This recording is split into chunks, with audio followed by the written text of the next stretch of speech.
Ahlan, ahlan, ahlan. Baik. Tafadhal Ustaz, ana af dulu ya Ustaz, mohon doa. Siap, semoga semuanya disehatkan, diberikan keberkahan oleh Allah SWT. Amin. Jazakallah khairan Ustaz. Barakallahu fiik. Kita sudah tepat pukul 8 WIB ya.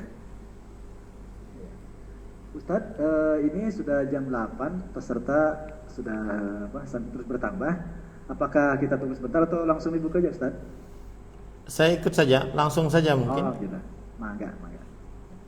Baik.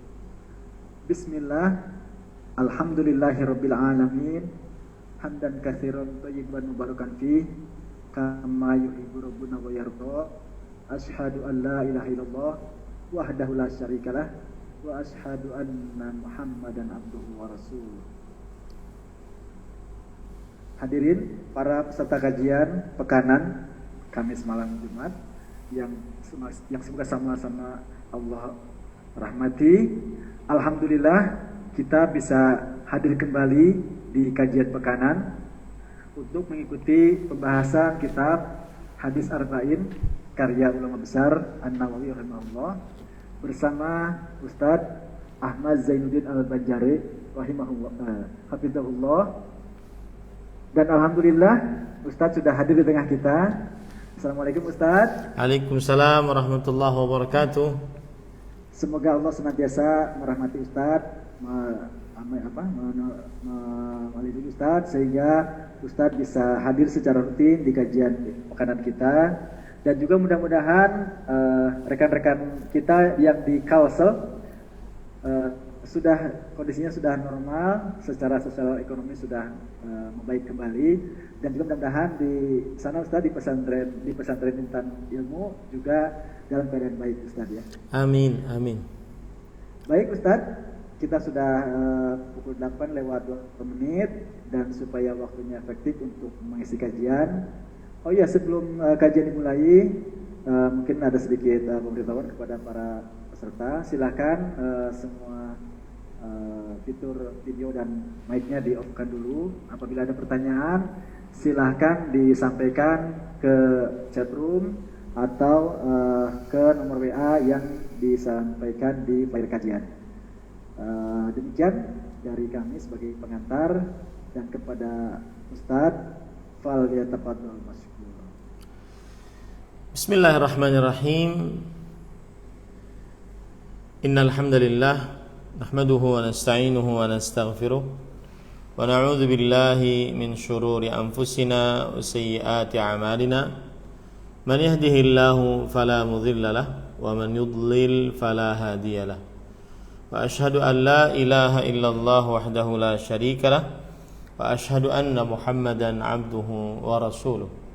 Ya ayyuhalladzina amanu taqullaha haqqa tuqatih wa la tamutunna illa wa antum muslimun. Ya ayyuhan nasu taqu rabbakumul ladzi khalaqakum min nafsin wahidah wa khalaqa minha zawjaha wa batha minhuma rijalan katsiran wa nisaa'a wattaqullaha alladzi tasaaluna bihi wal arham innallaha kana 'alaikum raqiba. Ya ayyuhalladzina amanu taqullaha wa qulu qawlan sadida yuslih lakum a'malakum wa yaghfir lakum dhunubakum wa man yuti'illaha wa rasulahu faqad faza fawzan 'azima. Amma ba'd, fa inna asdaqal hadits kitabullah wa ahsanul hadi hadi Muhammadin sallallahu alaihi wa ala alihi wasallam wa syarrul umuri muhdatsatuha wa kullu muhdatsatin bid'ah wa kullu bid'atin dhalalah wa kullu dhalalatin finnar. Alhamdulillah, kita bersyukur pada Allah Subhanahu wa taala pada hari ini, hari Kamis malam Jumat 13 Rajab 1442 Hijriah, kita dimudahkan oleh Allah Subhanahu wa taala untuk duduk bersama mengkaji kembali kitab atau matan Al-Arba'in An-Nawawiyah, hadis yang dikumpulkan oleh Imam Abu Zakaria Yahya bin Sharaf An-Nawawi atau yang dikenal dengan Imam An-Nawawi rahimahullahu taala. Dan ini adalah pertemuan yang ke-19 di dalam kajian ini. Salawat dan salam semoga selalu Allah berikan kepada Nabi kita Muhammad sallallahu alaihi wa ala alihi wasallam, pada keluarga beliau, para sahabat, serta orang-orang yang mengikuti beliau sampai hari kiamat kelak. Dengan nama-nama Allah yang husna dan sifat-sifatnya yang ulia, kita berdoa, Allahumma inna nas'aluka ilman nafi'an wa rizqan tayyiban wa amalan mutaqabbala. Wahai Allah, sesungguhnya kami mohon kepada Engkau ilmu yang bermanfaat, rezeki yang baik, dan amal yang diterima. Allahumma amin. Pada kesempatan kali ini kita membahas hadis yang ke-13. Qala al-musannif rahimahullah an Abi Hamzah Anas bin Malik radhiyallahu anhu khadimi Rasulillah sallallahu alaihi wasallam anin Nabi sallallahu alaihi wasallam qala la yu'minu ahadukum hatta yuhibba li akhihi ma yuhibbu li nafsihi, rawahul Bukhari wa Muslim. Dari Abu Hamzah Anas bin Malik radhiyallahu anhu, pembantu Rasulullah sallallahu alaihi wasallam, dari Rasulullah sallallahu alaihi wasallam, beliau bersabda, tidak beriman salah seorang di antara kalian hingga dia mencintai untuk saudaranya apa yang dia cintai untuk dirinya sendiri. Riwayat Bukhari dan Muslim. Poin pertama dari hadis ini yang ingin kita pelajari adalah jalan-jalan atau lafal-lafal lain dari riwayat hadis ini. Lafal-lafal lain dari riwayat hadis ini. Di dalam riwayat Muslim ada tambahan, yaitu la yu'minu ahadukum hatta yuhibba li jarihi ma yuhibbu li nafsihi. Tidak beriman salah seorang dari kalian sampai ia mencintai untuk tetangganya apa yang ia cintai untuk dirinya sendiri. Nah, ini tambahan dalam riwayat Muslim. Kemudian di dalam riwayat Muslim yang lain, tambahan juga ada sumpah di depannya. Walladzi nafsi biyadihi la yu'minu 'abdun hatta yuhibba li jarihi aw qala li akhihi ma yuhibbu li nafsihi. Demi jiwaku yang berada di tangannya. Ini berarti sumpah. Dan sumpah biasanya diucapkan untuk penekanan apa yang akan dibicarakan. Tidak beriman seorang hamba sampai ia mencintai untuk tetangganya, atau beliau berkata untuk saudaranya apa yang ia cintai untuk dirinya sendiri. Nah, ini adalah tambahan berarti ya. Jadi tambahan yang pertama ada kata lijarihi untuk tetangganya. Tambahan yang kedua ada kata sumpah menunjukkan kepada penekanan. Tambahan yang ketiga disebutkan oleh Imam An-Nasai dalam kitabnya Sunanul Kubra, yaitu walladzi nafsi Muhammadin biyadihi. Saya ulangi, walladzi nafsu Muhammadin biyadihi la yu'minu ahadukum hatta yuhibba li akhihi ma yuhibbu li nafsihi minal khair. Demi jiwa Muhammad sallallahu alaihi wasallam yang berada di tangannya, tidak beriman salah seorang dari kalian sampai ia mencintai untuk saudaranya apa yang ia cintai untuk dirinya sendiri dari kebaikan. Nah, ini ada tambahannya, dari kebaikan ya. Jadi bukan sekedar hanya mencintai untuk dirinya sendiri, tapi apa yang dicintainya dari kebaikan. Ini adalah lafal yang ketiga, ya, lafal yang ketiga. Di dalam lafal yang lain, lafal yang keempat, yaitu dalam riwayat Imam Ibnu Hibban, berbunyi begini: la yablughu 'abdun haqiqatal iman hatta yuhibba li akhihi ma yuhibbu li nafsihi minal khair. Yang artinya seorang hamba tidak sampai kepada hakikat keimanan. Hakikat keimanan. Sehingga ia mencintai untuk saudaranya apa yang ia cintai untuk dirinya sendiri dari kebaikan. Nah, ini ada tambahan la yablughu 'abdun haqiqatal iman. Seorang hamba tidak sampai hakikat keimanan. Kemudian di sana ada lafaz yang lain, yaitu lafaz yang kelima yang diriwayatkan oleh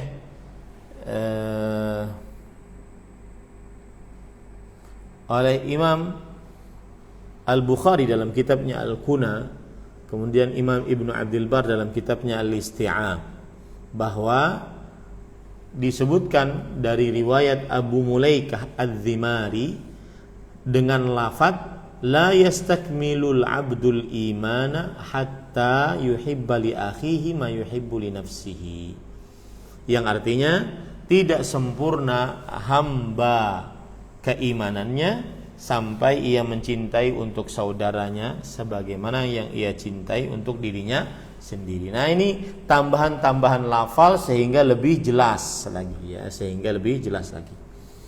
Taib, poin yang kedua adalah perawi dari hadis ini. Biasanya gitu, kalau Imam Nawawi rahimahullahu taala menyebutkan lengkap kunyah kemudian nasabnya, maka itu berarti perawi yang baru ya di dalam hadis ini. Di antaranya ini Abu Hamzah ya. Imam Nawawi mengatakan an Abi Hamzata Anas bin Malik radhiyallahu anhu khadimi Rasulillah sallallahu alaihi wasallam. Dari Abu Hamzah ya, Abu Hamzah Anas bin Malik pembantu Rasulullah sallallahu alaihi wasallam. Taib, sekarang kita nasabnya dulu deh, nasab dari Anas bin Malik radhiyallahu anhu. Beliau adalah Anas bin Malik bin Nadhr. Anas bin Malik bin Nadhr dari keturunan An-Najjar dari kaum Ansar. Dari keturunan An-Najjar dari kaum Ansar.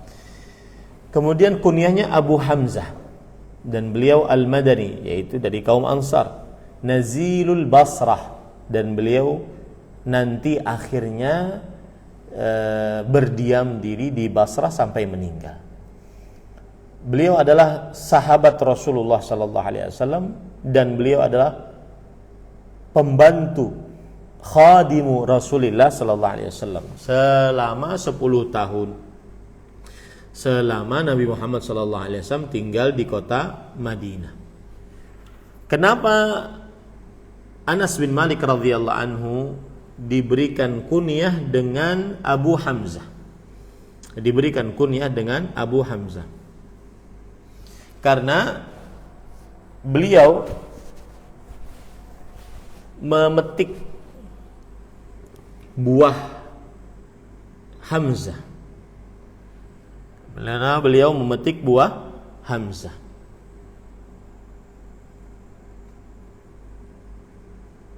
Maka akhirnya disebut dengan Abu Hamzah. Ini para ikhwan yang dirahmati oleh Allah. Kemudian ibu beliau ini mempunyai peran penting terhadap sahabat Nabi Anas bin Malik radhiyallahu anhu. Ibu Anas bin Malik namanya Ummu Sulaim binti Milhan. Ummu Sulaim berarti kunyah Ummu Sulaim, kunyah ibunya Anas bin Malik radhiyallahu anha. Binti Milhan. Namanya siapa? Namanya ada yang mengatakan Al-Ghumaisa pakai ghain. Al-Ghumaisa. Bagus ini, anak perempuan dikasih nama anak Ghumaisa, yaitu nama ibunya Anas bin Malik radhiyallahu anhu. Atau Ar-Rumaisa. Ada yang mengatakan nama ibunya Anas bin Malik adalah Ar-Rumaisa. Yang jelas kunyahnya Ummu Sulaim. Ada yang lagi mengatakan bahwa nama ibunya Anas bin Malik radhiyallahu anha adalah Sahlah. Ya. Dan yang paling masyhur adalah Ghumaisa yang berkunyah Ummu Sulaim dan terkenal dengan kunyahnya Ummu Sulaim. Ummu Sulaim menikah dengan Malik bin Nadhr. Ummu Sulaim, Ghumaisa binti Milhan menikah dengan Malik bin Nadhr. Maka lahirlah Anas bin Malik. Kemudian Ummu Sulaim radhiyallahu anha masuk Islam. Lalu Ummu Sulaim mengajak suaminya agar masuk Islam. Maka kemudian suaminya enggan. Malik bin Nadhr enggan untuk masuk dalam agama Islam. Lalu beliau, yaitu suaminya Ummu Sulaim, Malik bin Nadhr tadi, beliau pergi ke Syam, daerah Syam, Palestina, Yordania, Libanon, Suria, ya, dan akhirnya mati di sana. Malik bin Nadhr mati di sana. Bapaknya Anas bin Malik radhiyallahu anhu. Kemudian setelah itu Ummu Sulaim radhiyallahu anha dilamar oleh Abu Talhah Al-Ansari. Kemudian Ummu Sulaim radhiyallahu anha berkata, "Wallahi ma mithluka ya Aba Talhah yurad." Wahai Abu Talhah, lelaki sepertimu itu tidak bisa ditolak. Walakinnaka rajulun kafir wa ana imra'atun muslimah. Tapi engkau lelaki kafir sedangkan aku wanita muslimah. Wala yahillu li an atazawwajaka, dan tidak halal bagiku untuk menikahimu. Nah, ini pelajaran bagi kaum muslimin. Wanita muslimah haram, dosa besar, dan pernikahannya tidak sah menikah dengan lelaki kafir. Ya, kalau seandainya tidak sah berarti dia selama itu berzina. Ya, harus dipisah, bukan cerai ya, harus dipisah. Yang sudah menikah muslimah dengan lelaki kafir apapun agamanya, maka wajib dipisah. Ya, ini ahibati hafizakumullah. Kalau belum terjadi haram, orang tuanya wajib untuk memberitahukan sedari dini. Terutama ini anak-anak perempuan yang sekarang sudah biasa berpacaran. Saya tidak melegalkan berpacaran. Kalau terjadi berpacaran dengan lelaki kafir selain muslim, maka pada saat itu diingatkan anak perempuannya bahwa tidak boleh bersuamikan lelaki kafir, sebagaimana yang terjadi dalam hal ini. La yahillu li an atazawwajak, aku tidak halal bagiku untuk menikah denganmu. Fa in tuslim fadzaka mahri, kalau engkau wahai Abu Talhah Al-Ansari radhiyallahu anhu kalau masuk Islam, maka itulah maharku. Wa ma as'aluka ghairahu, dan aku tidak akan meminta selain itu kepadamu. Maka akhirnya Abu Talha Al-Ansari masuk dalam agama Islam dan itulah maharnya. Nah, ini jadi permasalahan nanti. Mahar itu kan sesuatu harta yang bermanfaat. Maka saya ingin menyinggung di sini mahar hafalan Al-Qur'an, maka itu tidak tepat. Mahar seorang suami maharnya membaca surat Ar-Rahman, ini tidak tepat. Kenapa? Karena mahar itu adalah jasa ataupun harta. Kalau seandainya mahar suami mengatakan saya nikahi putri Anda Fulanah binti Fulan, dengan maharnya saya mengajarinya hafalan Al-Qur'an surat Ar-Rahman. Nah, itu boleh. Tapi kalau maharnya adalah hafalan surat Ar-Rahman, maka ini tidak sesuai dengan sunnah Rasul Sallallahu Alaihi Wasallam. Kenapa demikian? Karena yang namanya mahar adalah jasa atau harta yang bisa diambil manfaatnya. Kemudian ahibati hafizakumullah, akhirnya bismillah.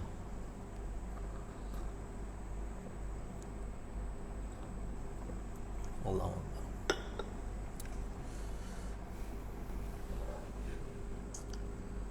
Ini kejadian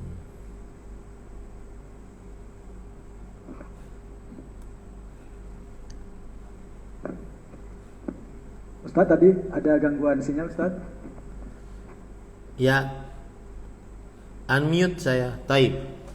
Mohon maaf ada gangguan sinyal mungkin ya. Allahu alam. Ya. Taib. Kemudian kita lanjutkan. Nah, setelah menikah, Abu Talha Al-Ansari radhiyallahu anhu menikah dengan Ummu Sulaim. Maka seorang murid dari Anas bin Malik radhiyallahu anhu yang bernama Thabit bin Aslam Al-Bunani, muridnya Anas bin Malik radhiyallahu anhu, beliau mengatakan, "Fama sami'tum bimra'atin qattu kanat akrama mahran min Ummi Sulaim al-Islam fadakhala biha fawaladat lah." Artinya, aku tidak pernah mendengar seorang perempuan sama sekali yang maharnya lebih mulia daripada Ummu Sulaim, yaitu Islam. Nah, ini menunjukkan bahwasanya Islam bisa dijadikan sebagai mahar. Maka akhirnya Abu Talhah radhiyallahu anhu menikahi Ummu Sulaim dan akhirnya melahirkan anak. Dari Abu Talhah, maka Ummu Sulaim mempunyai anak namanya Abdullah dan Abu Umair. Abdullah dan Abu Umair ini berarti saudara seibunya dengan Anas bin Malik radhiyallahu anhu. Saudara seibunya dengan Anas bin Malik radhiyallahu an. Kemudian Nabi Muhammad sallallahu alaihi wasallam ketika datang ke kota Madinah, umur Anas bin Malik radhiyallahu anhu ketika itu berumur 10 tahun. Dan Nabi Muhammad sallallahu alaihi wasallam wafat di kota Madinah, maka umur Anas bin Malik ketika itu 20 tahun. Nah, ini ya. Kemudian para ikhwan yang dirahmati oleh Allah Subhanahu wa taala, cerita tentang keistimewaan dari Anas bin Malik. Itu tadi tentang nasabnya dan seterusnya. Kemudian keistimewaan Anas bin Malik, yaitu ketika Rasulullah sallallahu alaihi wasallam sampai ke kota Madinah, maka datanglah Ummu Sulaim membawa anaknya Anas bin Malik radhiyallahu anhu yang masih berumur 10 tahun. Kemudian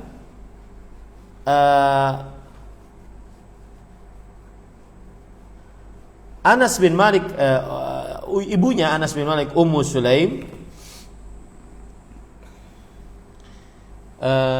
mengatakan kepada Rasulullah sallallahu alaihi wasallam, "Ya Rasulullah, hadza Anas yakhdumuka." Wahai Rasulullah, ini adalah Anas yang akan menjadi pembantumu. Maka kemudian setelah itu ibunya Anas bin Malik radhiyallahu anha, Ummu Sulaim, meminta Rasulullah SAW agar mendoakannya. Kata Anas bin Malik radhiyallahu anhu, "Fama taraka khaira akhiratin wala dunya illa da'ali bihi." Tidaklah Nabi Muhammad SAW meninggalkan kebaikan akhirat dan tidak juga meninggalkan kebaikan dunia kecuali beliau mendoakannya untukku. Apa doanya? Allahumma rzuqhu malan wa waladan wa barik lahu fi wa barik lahu. Ya Allah, berkahi dia harta dan anak dan berkahi dia. Ya Allah, berikan rezeki kepadanya berupa harta dan anak dan berkahi untuknya. Nah, ini bisa dipakai bismillah oleh para orang tua untuk mendoakan anaknya. Saya ulangi ya. Allahumma rzuqhu malan wa waladan wa barik lahu. Ya Allah, berikan rezeki kepadanya harta dan anak. Rezekinya berupa harta dan anak, dan berkahi untuknya. Artinya berkahi untuknya dalam rezeki dan anak tersebut. Maka kemudian Anas bin Malik radhiyallahu anhu berkata sebagaimana disebutkan dalam hadis riwayat Bukhari dan Muslim, fa inni liman aktsara lamin aktsara al-ansari malan Maka akhirnya benar terjadi, aku termasuk kaum Ansar yang paling banyak hartanya. Kabul berarti doa Rasulullah sallallahu alaihi wasallam. Maka ini jangan remehkan. Saya nasihatkan, di dalam hadis-hadis Rasul sallallahu alaihi wasallam sering sekali terjadi doa-doa Rasulullah sallallahu alaihi wasallam. Jangan remehkan. Contoh misalkan bagi yang berumrah kemudian bertahallul lalu dia menggundul rambutnya, ya. Kemudian Rasul sallallahu alaihi wasallam mengatakan rahimallahul muhalliqin, rahimallahul muhalliqin, rahimallahul muhalliqin. Semoga Allah merahmati orang-orang yang menggundul pelontos rambutnya. Semoga Allah merahmati orang-orang yang menggundul pelontos rambutnya. Semoga Allah merahmati orang-orang yang menggundul pelontos rambutnya. Lalu yang memendekkan saja bagaimana? Rahimallahul muqassirin. Semoga Allah merahmati orang-orang yang memendekkan rambutnya. 3 untuk yang menggundul pelontos rambutnya, 3 rahmat. 1 untuk yang memendekkan rambutnya. Nah, ini menunjukkan bagaimana jangan diremehkan doa Rasulullah SAW, karena doa Rasulullah kabul. Makanya Anas bin Malik mengatakan, fa inni lamin aktsaril ansari malan. Sungguh akhirnya aku menjadi kaum Ansar yang paling banyak hartanya. Kemudian disebutkan juga dalam hadis riwayat Imam Bukhari dan Muslim, wa hadatsatni ibnati Umainah annahu dufina li sulbi maqdamal Hajjaj al-Basrah bid'un wa ishruna wa mi'ah. Disebutkan oleh anak perempuanku Umainah namanya, bahwasanya dikuburkan dari anak-anakku itu sekitar 120 orang. Jadi subhanallah ya, doa Rasulullah SAW kabul. Karena kan Rasulullah SAW berdoa, ya Allah berikanlah rezeki kepadanya harta dan anak. Maka Anas bin Malik radhiyallahu anhu banyak, ya, dikuburkan sebelum beliau saja meninggal itu 120 orang. 120 orang dari anak-anak beliau. Ya, ini para ikhwan yang dirahmati oleh Allah Subhanahu wa taala. Kemudian Anas bin Malik radhiyallahu anhu juga bercerita bahwa ibu beliau menemui Rasulullah sallallahu alaihi wasallam. Kemudian ibu beliau berkata, "Ya Rasulullah, hadza Unais ibni, ataitu bihi yakhdumuka fad'ullaha lah." Wahai Rasulullah, ini adalah Unais. Unais itu panggilan sayang untuk yang bernama Anas. Dia adalah anak laki-lakiku. Aku membawanya agar menjadi pembantumu. Maka berdoalah kepada Allah untuknya.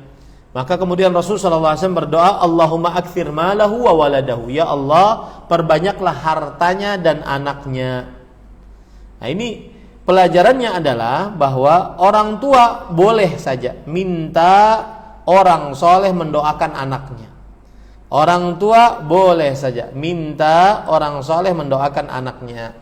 Sedikit tentang doa, saya agak bagaimana ya, agak risih ketika ada sebagian kaum muslimin, mudah-mudahan kita dijauhkan oleh Allah, benar-benar dijauhkan dan diberikan afiat. Sebagian kaum muslimin yang terkena COVID-19, kemudian keluarganya memberitahukannya di Facebook. Ya, memberitahukannya di Facebook. Qadarullah, misalkan, bapak ibu saya terkena COVID misalkan. Maka saya lebih condong kepada pendapat lebih baik tidak usah seperti itu di media sosial, ya, karena sepertinya itu lebih condong kepada mengeluh, ya. Taib, Ustadz, kalau tujuannya untuk meminta didoakan gimana? Nah, ini yang saya juga agak kurang setuju. Kenapa? Karena memang boleh minta didoakan. Tetapi kan ada hadis Rasul sallallahu alaihi wasallam yang menunjukkan bahwa 70.000 orang masuk surga tanpa hisab, tanpa azab. Kemudian salah satunya adalah la yastarqun, tidak minta diruqyah. Dan minta didoakan sama dengan minta diruqyah. Lebih baik dia berdoa begini, qadarullah, kalaupun harus memberitahukan kepada orang lain, qadarullah, keluarga saya terkena COVID, semoga Allah Subhanahu wa taala segera menyembuhkan. Jadi dia tidak minta doa, mohon didoakan. Kenapa? Karena lebih baik dia langsung berdoa kepada Allah Subhanahu wa taala. Karena kalau seandainya dia mohon didoakan, masuk ke dalam hadis tadi, ya, masuk ke dalam hadis tadi, yaitu la yastarqun, tidak minta diruqyah. Nah, ini. Tetapi boleh nggak minta didoakan? Boleh. Boleh nggak minta diruqyah? Boleh. Ya, tidak terlarang. Cuma dia kehilangan keutamaan. Apa keutamaannya? Yaitu seseorang dikhawatirkan tidak mendapatkan masuk surga tanpa hisab, tanpa azab. Maka hati-hati ini. Ya, hati-hati. Waktu banjir kemarin saya juga ingin mencontohkan kepada kaum muslimin. Lihat saja. Ya, video-video saya tentang laporan banjir. Tidak pernah mohon didoakan, enggak. Kita berdoa semoga Allah Subhanahu wa taala segera mengangkat banjir ini. Seperti itu. Ya, lebih baik daripada minta didoakan, karena bagaimanapun ketika minta didoakan ada ketergantungan kepada selain Allah Subhanahu wa taala. Apalagi dalam perihal penyakit, yaitu minta diruqyah. Itu sama dengan minta diruqyah. Maka ini patut diperhatikan. Tetapi ingat sekali lagi, minta didoakan boleh. Rasulullah sallallahu alaihi wasallam minta didoakan oleh Umar bin Khattab. Kemudian Rasulullah sallallahu alaihi wasallam memerintahkan Umar bin Khattab untuk minta didoakan oleh Uwais Al-Qarani dari Yaman. Ya, boleh minta didoakan. Tetapi ketika la yastarqun, minta diruqyah agar sembuh, doanya untuk sembuh penyakit, maka ini akhirnya nanti tidak mendapatkan keutamaan masuk surga tanpa hisab, tanpa azab. Nah, ini sedikit ada semacam ganjalan di dalam hati, ya. Kemudian setelah didoakan oleh Rasulullah sallallahu alaihi wasallam dengan doa tersebut, kata Anas bin Malik radhiyallahu anhu, "Fa wallah, demi Allah, inna mali lakatsir, sesungguhnya hartaku sangat banyak, wa inna waladi wa walada waladi la yata'adduna ala nahwil mi'ah al-yawm." Dan sesungguhnya anakku, cucuku lebih dari 100. Masya Allah, doanya Rasulullah sallallahu alaihi wa ala alihi wasallam. Kemudian ada pelajaran juga dari Anas bin Malik radhiyallahu anhu, yaitu kita mengajari anak-anak kecil agar menjaga amanah, dan itu yang dilakukan oleh Rasulullah sallallahu alaihi wasallam.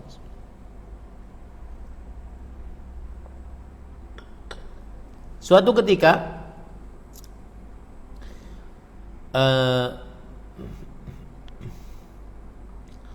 disebutkan di dalam kitab Sifatus Shaffah yang ditulis oleh Imam Ibnul Jauzi, bahwa ketika Anas bin Malik radhiyallahu anhu bermain, lalu Rasulullah SAW lewat dan mengucapkan salam, assalamualaikum, kepada anak-anak tersebut. Lalu Rasulullah SAW memerintahkan Anas bin Malik pergi ke sebuah tempat untuk mencari hajat. Gara-gara itu beliau terlambat pulang ke rumah ibunya Ummu Sulaim. Maka sang ibu bertanya, "Ma habasuka?" Apa yang menahanmu? Kenapa kamu terlambat pulang? Maka Anas bin Malik radhiyallahu anhu berkata, "Ba'athani Rasulullah sallallahu alaihi wasallam li hajah." Rasul sallallahu alaihi wasallam mengutusku untuk sebuah keperluan. Kemudian Ummu Sulaim radhiyallahu anha bertanya, "Hajah apa?" Kemudian Anas bin Malik radhiyallahu anhu berkata, "Innaha sir." Dia adalah rahasia. Rasulullah SAW memberitahukanku bahwasanya ini adalah rahasia. Maka lihat ibunya Ummu Sulaim radhiyallahu anha, "La tuhadditsanna bi sirri Rasulillah sallallahu alaihi wasallam ahada." Jangan sekali-kali engkau memberitahukan rahasia Rasulullah sallallahu alaihi wasallam selamanya. Maka kemudian kata Anas bin Malik radhiyallahu anhu, "Wallahi la haddathtuka bihi ahadan. Law haddathtu bihi ahadan la haddathtuka ya Thabit." Kata Anas bin Malik kepada muridnya tadi, Thabit bin Aslam al-Bunani, murid yang paling terkenal dari Anas bin Malik radhiyallahu anhu, "Wahai Thabit, demi Allah, kalau aku memberitahukan rahasia tersebut kepada seseorang, niscaya aku akan beritahukan kepadamu. Tetapi karena ini rahasia." Nah, ini para ikhwan yang dirahmati oleh Allah Subhanahu wa taala.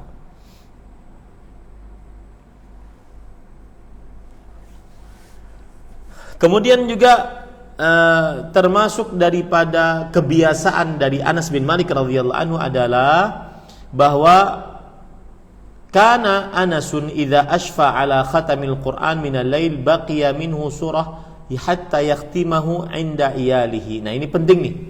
Ya, ini penting, ini bagus nih. Kata Anas bin Malik radhiyallahu anhu, kata Thabit bin Aslam al-Bunani, muridnya Anas bin Malik. Anas bin Malik radhiyallahu anhu, jika beliau ingin menghatamkan Quran, ya, mungkin tinggal satu surat lagi atau beberapa surat lagi hatam Quran, maka beliau menghatamkannya di rumah keluarganya. Jadi dengan cara ngumpulin anak-anaknya, istri-istrinya, yang ngumpulin untuk menghatamkan di hadapan mereka. Nah, ini tujuannya adalah mengambil berkah dari amal baik dan memberikan contoh kepada keluarga. Mengambil berkah dari amal baik dan memberikan contoh kepada keluarga. Ini para ikhwan yang dirahmati oleh Allah Subhanahu wa taala. Kemudian juga hal yang menarik dari, nah ini bisa diamalkan ya, bisa diamalkan. Jadi kalau ada orang hatam Quran, kumpulin keluarga, ya, kasih makan, gitu ya, boleh saja, tidak mengapa, ya, agar mendengarkan hataman Al-Quran. Kemudian disebutkan dalam kitab Tahdzibul Kamal bahwa Anas bin Malik radhiyallahu anhu, beliau sangat suka untuk menuntut ilmu. Beliau mengatakan, "La antum ahabbu ilayya min iddatikum min waladi Anas illa an yakunu fil khairi amsalakum."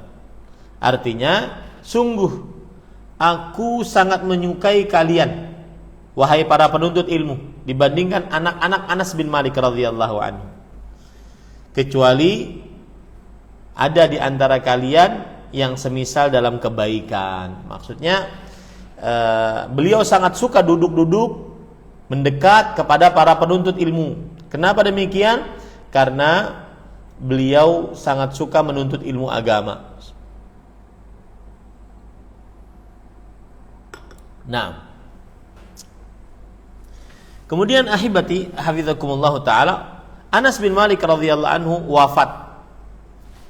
Beliau mengatakan, "Ma baqiya ahadun mimman shalla ila al-qiblataini ghairi wa kana akhiru man baqiya bil Basrah min ashabin Nabi sallallahu alaihi wasallam wa qad balagha al-mi'ah al-'am." Artinya, beliau Anas bin Malik pernah berkata, belum ada yang tersisa dari orang yang pernah sholat dua kiblat. Nah, berarti kan benar-benar awal-awal Islam datang, Rasulullah SAW datang ke kota Madinah, ya, 16 bulan beliau menghadap kiblat Baitul Maqdis, dan termasuk di dalamnya Anas bin Malik radhiyallahu anhu sholat kedua kiblat Baitul Maqdis dengan Al-Ka'bah Al-Musyarrafah. Kata beliau, tidak tersisa seorang pun dari yang sholat kedua kiblat selainku sekarang ini. Dan beliau termasuk orang yang paling terakhir dari para sahabat Nabi radhiyallahu anhum yang tersisa di kota Basrah. Makanya beliau disebut Nazilul Basrah. Beliau orang yang berpindah dari kota Madinah ke kota Basrah. Ada yang mengatakan bahwasanya umur beliau 103, 106, 107, ya. Yang jelas beliau meninggal pada tahun 91 Hijriah. atau 92 Hijriyah atau 93 Hijriyah. Dan yang memandikan jenazah beliau adalah seorang tabi'i terkenal, Muhammad bin Sirin rahimahullahu ta'ala.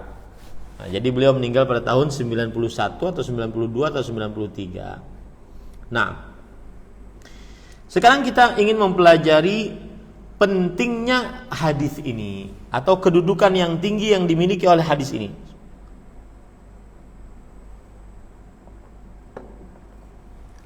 Imam Abu Daud yang mempunyai kitab Sunan Abi Daud, beliau mengkategorikan bahwa hadis ini la yuhibbu ahadukum li akhi hatta yuhibba li akhi ma yuhibbu li nafsi.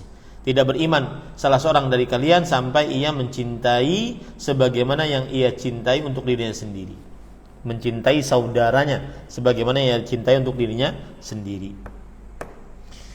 Imam Abu Daud mengatakan bahwa salah satu dari 4 hadis yang cukup bagi seorang manusia dalam perkara agamanya adalah hadis ini. Salah satu dari 4 hadis yang cukup bagi seseorang dalam perkara agamanya, ya, salah satunya adalah hadis ini. Kemudian Imam Abu Zaid Al-Maliki, seorang ulama besar dari mazhab Maliki, mengatakan jami'u adabil khairi tatafarra'u min arba'ati ahadits. Seluruh adab-adab kebaikan terpancar dari 4 hadis. Seluruh adab-adab kebaikan terpancar dari 4 hadis. Yang pertama, man kana yu'minu billahi wal yawmil akhir falyaqul khairan aw liyasmut. Siapa yang beriman kepada Allah dan hari akhir, hendaklah dia berkata diam atau berkata baik atau diam. Yang kedua, min husni islamil mar'i tarkuhu ma la ya'ni. Termasuk kebaikan keislaman seseorang meninggalkan sesuatu yang tidak bermanfaat untuknya. Yang ketiga, la taghdab, jangan marah. Yang keempat, hadis kita sekarang ini, la yu'minu ahadukum hatta yuhibba li akhihi ma yuhibbu li nafsihi. Nah, ini kedudukan dari hadis ini para ikhwan yang dirahmati oleh Allah Subhanahu wa taala. Kemudian para ikhwan yang dirahmati oleh Allah Subhanahu wa taala, hadis ini, ya, ini kita sekarang mulai menjelaskan hadis ini. Hadis ini hubungannya dengan hadis yang ke-12. Kalau hadis yang ke-12 min husni islamil mar'i, termasuk kebaikan keislaman seseorang. Hadis yang ke-13 adalah termasuk kebaikan keimanan seseorang. Ya, ini kebaikan artinya amalan lahiriah, kebaikan keislaman seseorang, amalan lahiriah. Itu pada hadis yang ke-12. Pada hadis yang ke-13 ini termasuk kebaikan keimanan, amalan batiniah. Ya, amalan batiniah. Nah, ini penting para ikhwan yang dirahmati oleh Allah Subhanahu wa taala. Taib. Kemudian tadi Rasulullah SAW bersabda, la yu'minu ahadukum. Coba kita lihat artinya, tidak beriman salah seorang dari kalian. Lihat, hati-hati ini perkara akidah, jangan sampai salah. Karena kalau salah nanti asal mengkafirkan orang.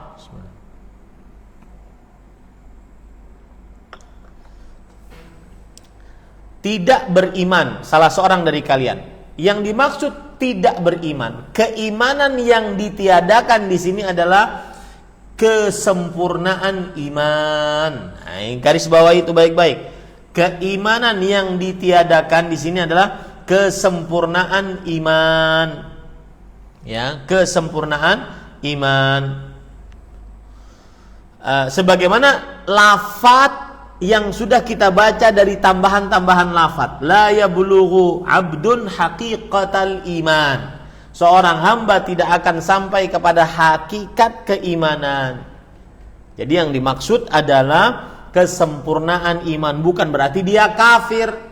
Tidak beriman salah seorang dari kalian, maksudnya tidak beriman dengan iman yang sempurna. Nah, gitu ya. Bukan berarti dia kafir, bukan. Kemudian juga dalam riwayat Abu Mulaika Az-Zimmari bahwa la yastakmilul abdul iman, tidak, seorang hamba tidak menyempurnakan keimanannya. Nah, ini berarti yang dimaksud tidak beriman adalah tidak beriman dengan keimanan yang sempurna, dengan keimanan yang menyeluruh. Dan ini sama dengan hadis yang lain, yaitu hadis yang berbunyi la imana liman la amanatalah. Tidak beriman bagi siapa yang tidak menunaikan amanah. Apakah yang tidak menunaikan amanah kemudian karena tidak beriman dia kafir? Tidak. Apakah yang tidak mencintai saudara muslimnya sebagaimana mencintai dirinya sendiri dia kafir? Tidak. Tetapi yang dimaksud dengan tidak beriman di sini maksudnya tidak beriman dengan keimanan yang sempurna. Nah, ini ahibati hafizakumullah taala. Makanya Al-Hafidz Ibnu Hajar Al-Asqalani rahimahullah di dalam kitab beliau Fathul Bari mengatakan wal muradu bin nafi kamalul iman. Dan yang dimaksud dengan peniadaan keimanan adalah kesempurnaan keimanan. Itu yang ditiadakan. Ya, asal imannya masih ada, kalau enggak dia kafir nantinya. Wa nafyu ismi syai' ala ma'na nafyil kamali anhu mustafidun fi kalamihim qawlihim fulanun laysa bi insan.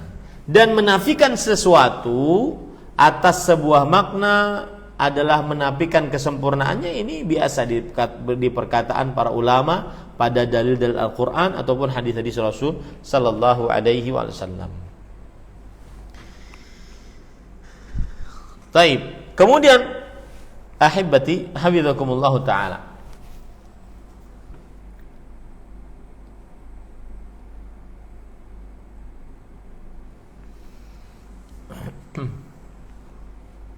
Sekarang dari hadis ini kita bisa juga ambil pelajaran bahwasanya ketika Rasulullah sallallahu alaihi wasallam bersabda la yu'minu, tidak beriman.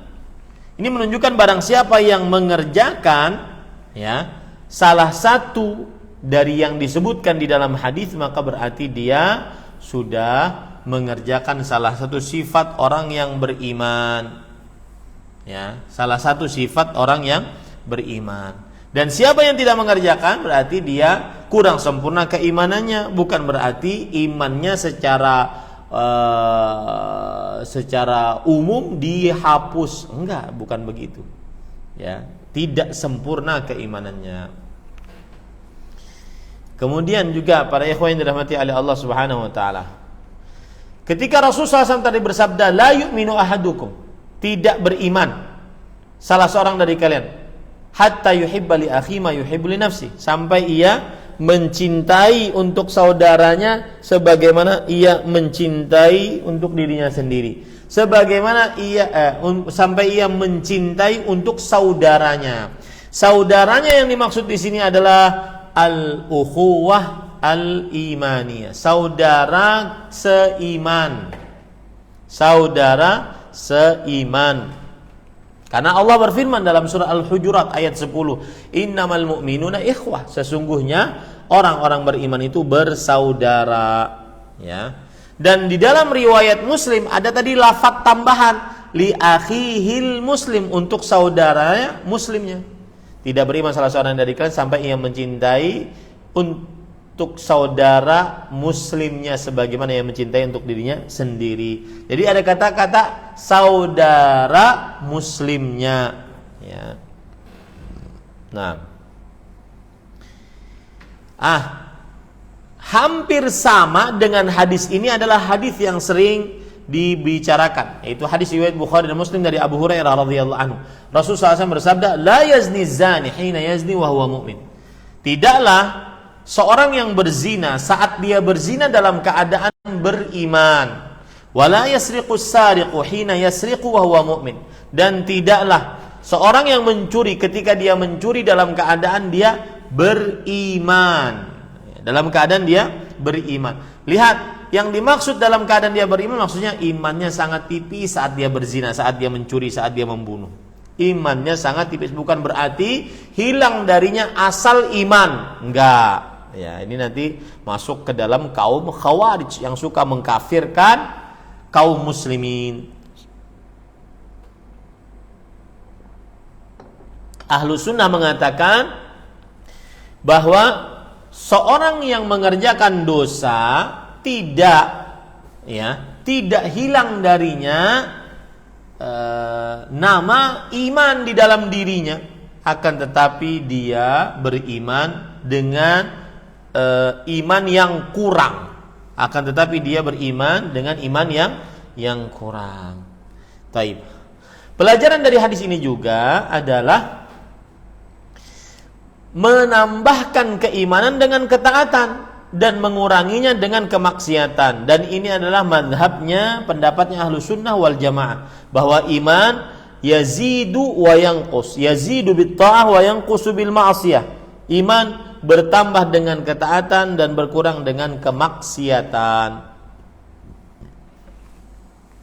Nah, makanya Imam Ahmad mengatakan, nahnu naqul, kita mengatakan al-imanu qaulun wa amal. Iman itu ucapan dan perbuatan. Yazidu wa yanqus, dia bertambah dan berkurang. Idza zana wa syaribal khamra naqasa imanuhu. Jika dia berzina, minum minuman khamar, maka berkurang keimanannya. Nah, jelas itu ya. Bukan berarti imannya hilang, pokok imannya tidak ada lagi, bukan. Ini kaum Khawarij. Ya, tetapi imannya berkurang. Naam. Kemudian faedah selanjutnya, para ikhwan yang dirahmati oleh Allah Subhanahu wa taala, hadis ini umum untuk seluruh kaum muslimin. Karena ketika Rasulullah SAW tadi bersabda, la yu'minu ahadukum, tidak beriman salah seorang dari kalian. Ini bukan hanya kelompok tertentu, tetapi seluruh orang beriman tidak beriman. Ya, arti tidak beriman dengan keimanan yang sempurna. Ya, ini menunjukkan kepada seluruh kaum mukminin.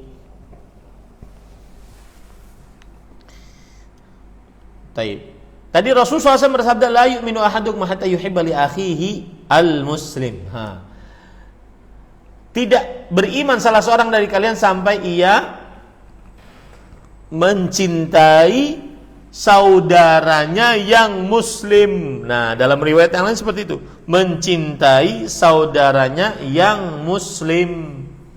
Maka saudaranya di sini maksudnya adalah saudara seagama, bukan senegara, bukan sesuku, ya, bukan separtai, bukan sekelompok apapun, tetapi seagama.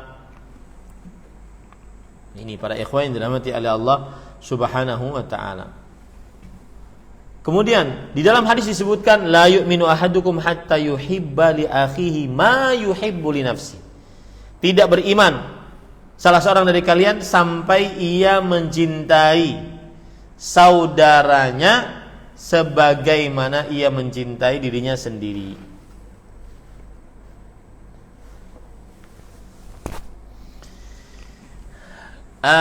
Saya ingin letakkan ini, ma yuhibbu li nafsihi, apa yang ia cintai untuk dirinya sendiri. Ingat baik-baik ya, yang dimaksud apa yang dia cintai untuk dirinya sendiri bukan hal yang maksiat, yang terlarang dalam agama, tetapi apa yang dia cintai untuk dirinya berupa kebaikan. Dan kebaikan maksudnya adalah semua ketaatan, semua perkara-perkara yang mubah, semua perkara-perkara yang boleh ya untuk seseorang. Maka yang dimaksud tidak beriman salah seorang dari kalian sampai ia mencintai untuk saudaranya. Saudaranya di sini maksudnya apa? Saudaranya muslim, ya. Seperti yang ia cintai untuk dirinya sendiri.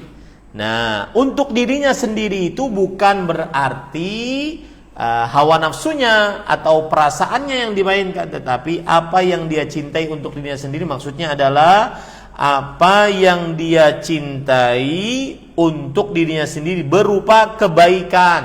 Nah, berupa kebaikan. Jadi bukan apa yang dicintai untuk dirinya sendiri dari keburukan, bukan. Misalkan ada orang ini contoh, ini disebutkan oleh para ulama. Di mana tadi saya baca sebentar.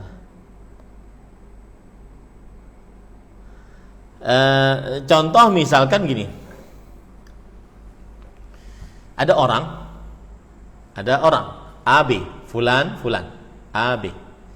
Tidak beriman salah seorang dari kalian sampai ia mencintai untuk dirinya, untuk saudara muslimnya sebagaimana dia mencintai untuk dirinya sendiri. Dia mencintai istrinya. Dia bergaul dengan istrinya di atas ranjang. Apakah untuk mengamalkan hadis ini berarti dia juga kasih temannya untuk menggauli istrinya? Kan tidak. Jadi yang dimaksud dengan sampai ia mencintai untuk diri sebagaimana ia mencintai untuk dirinya sendiri, maksudnya adalah dari kebaikan, bukan dari keburukan.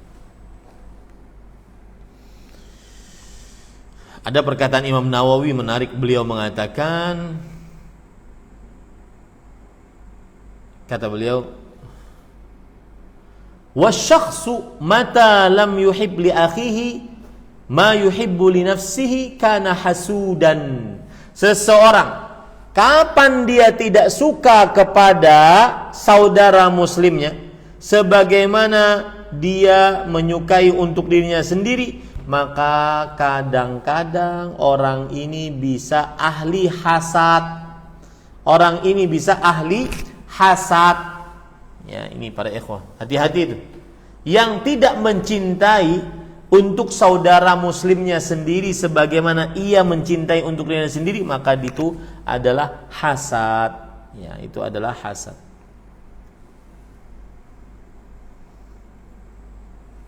Nah,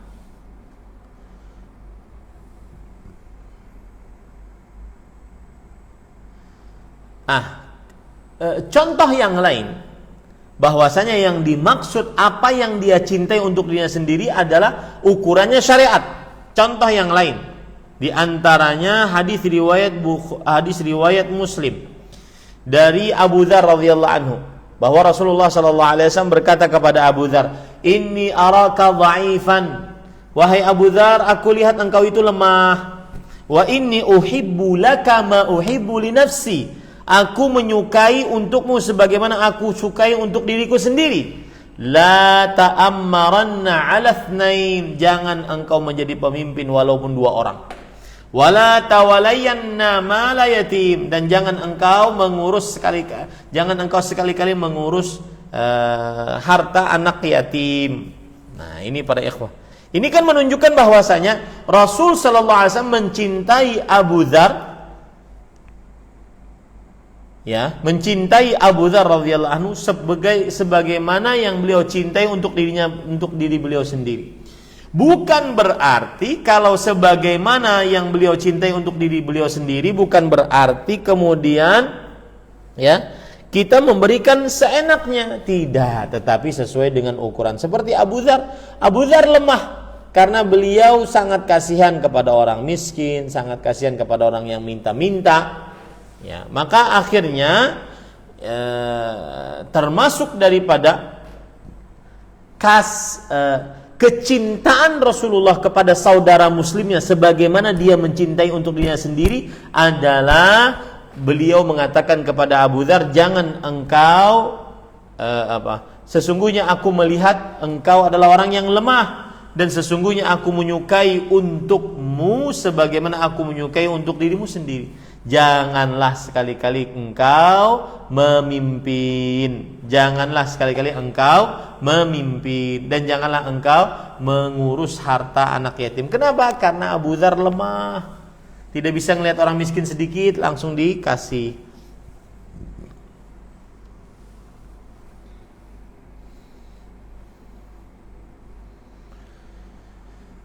Nah, kemudian ahibati hafizakumullahu ta'ala, dengan mengamalkan hadis ini maka yang terjadi adalah saling lomba dalam kebaikan. Nah, itu dia. Ya, saling berlomba-lomba dalam kebaikan.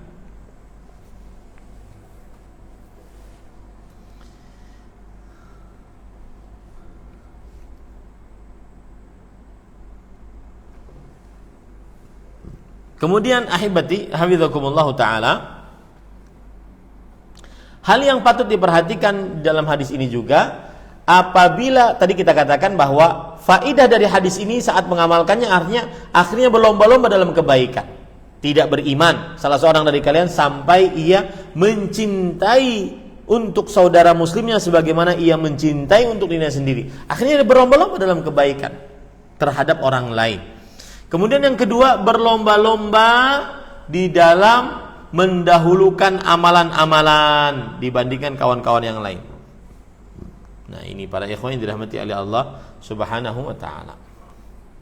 Jadi hadis ini menumbuhkan perjuangan, menumbuhkan rasa kasih sayang.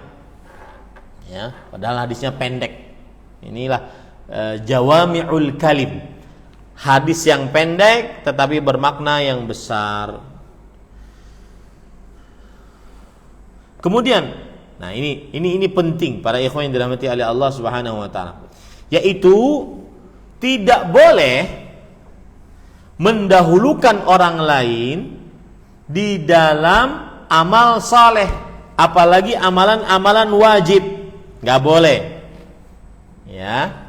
Mendahulukan orang lain di dalam amal saleh, apalagi amalan-amalan wajib, dengan alasan tidak beriman salah seorang dari kalian sampai ia mencintai saudaranya sebagaimana ia mencintai dirinya sendiri. Ini tidak boleh ya para ikhwah, mendahulukan orang lain dalam amal saleh apalagi yang wajib haram. Nah, seperti saf pertama. Ketika ustadz datang, ustadznya terlambat datang, dia sudah di saf pertama. Ketika dia lihat, oh dia mundur agar menyediakan saf untuk ustadz. Ini tidak benar. Ini tidak benar. Ya. Ini tidak benar.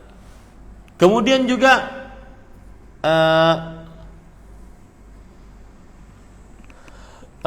mendahulukan orang lain agar lebih dekat dengan imam dibandingkan dirinya sendiri. Ya, ini tidak benar. Mendahulukan orang lain untuk mengumandangkan azan dan iqamah, padahal dia termasuk jago dalam azan dan iqamah. Ini tidak benar. Ya, ini bukan pengamalan yang benar terhadap hadis ini. Ya, bukan pengamalan yang terbenar terhadap hadis ini. Baik. Pelajaran selanjutnya para ikhwan yang dirahmati oleh Allah Subhanahu wa taala. Hadis ini merupakan pondasi dasar untuk saling mencintai di antara sesama muslim, terutama para pendakwah. Saling mencintai sesama muslim terutama para pendakwah. Imam Al-Auza'i pernah berkata, "Kataba ilayya Qatadah minal Basrah."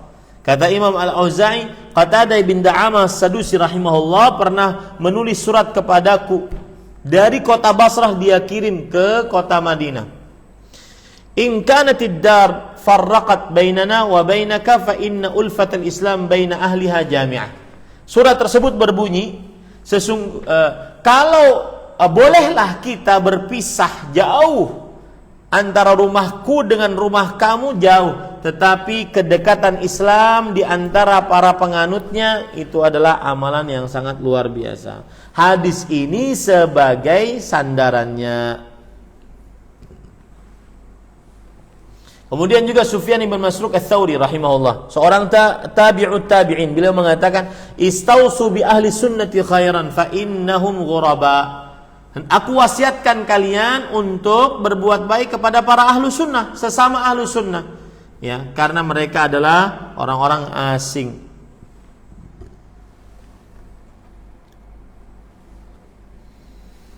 Nah,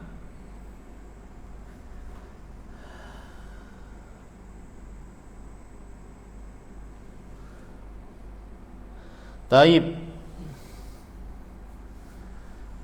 Kemudian pelajaran terakhir dari hadis ini adalah para ikhwah, yaitu hadis ini menghilangkan rasa hasad.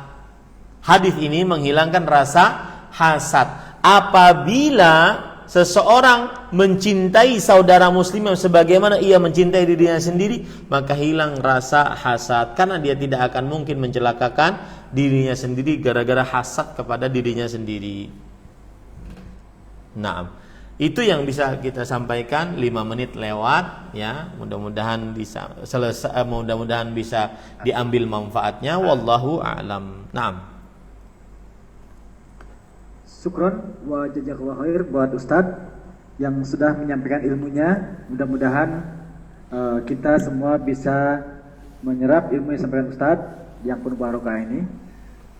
Hadirin rahimakumullah, kita masih ada waktu untuk bersoal jawab. Dan kepada para jamaah sekalian yang akan mengajukan pertanyaan, bisa mengajukan lewat chatroom atau raise hand di Zoom ini. Ustadz, kita ada waktu cukup ya Ustadz untuk tanya jawab. Ya. Ada pertanyaan yang sudah masuk melalui chatroom. Yang pertama, ini mudah-mudahan secara tema tidak terlalu jauh dari tema yang kita bahas. Yang pertama, Assalamualaikum, izin bertanya Ustadz, bagaimana cara menempatkan rasa berhati-hati atau waspada dengan suudzon? Kadang kita butuh waspada, kadang takut jatuh dengan suudzon. Terima kasih, jazakallahu khair. Silakan Ustaz. Bismillah, walhamdulillah, wassalatu wassalamu ala rasulillah wa ala alihi wa sahbihi wa man walah. Apa bedanya antara suudzon dengan hati-hati? Maka dijawab oleh para ulama rahimahumullah ta'ala bahwa suudzon artinya berburuk sangka kepada orang lain. Sebentar, saya matikan dulu. Berburuk sangka kepada orang lain, maka bedanya dengan sikap kewaspadaan adalah kalau seandainya berburuk sangka itu tidak ada indikasi, sedangkan kewaspadaan ada semacam indikasi yang membuat kita akhirnya harus waspada, berhati-hati, ya. Kemudian tidak sembarangan, berhati-hati, karena ada semacam indikasi atau qarinah bahwasanya ini akan terjadi demikian. Nah, itu bedanya antara suudzon dengan sikap kewaspadaan. Wallahu a'lam.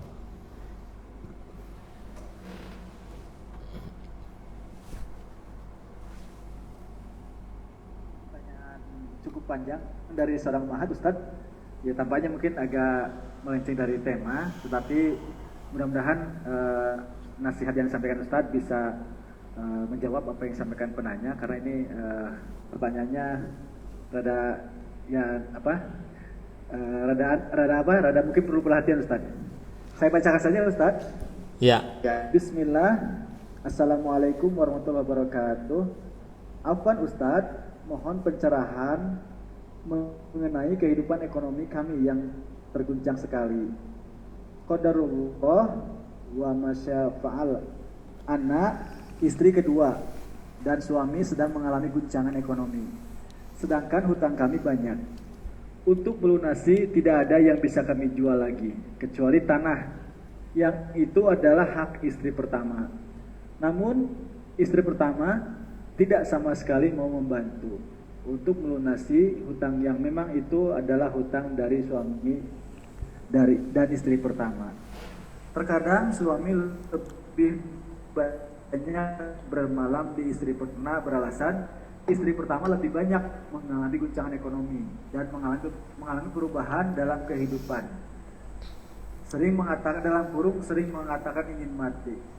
Kalau diberi masukan ilmu selalu bilang ke suami, tak menjalani agama, kamu merasa lebih baik dengan mengikuti manhaj salaf.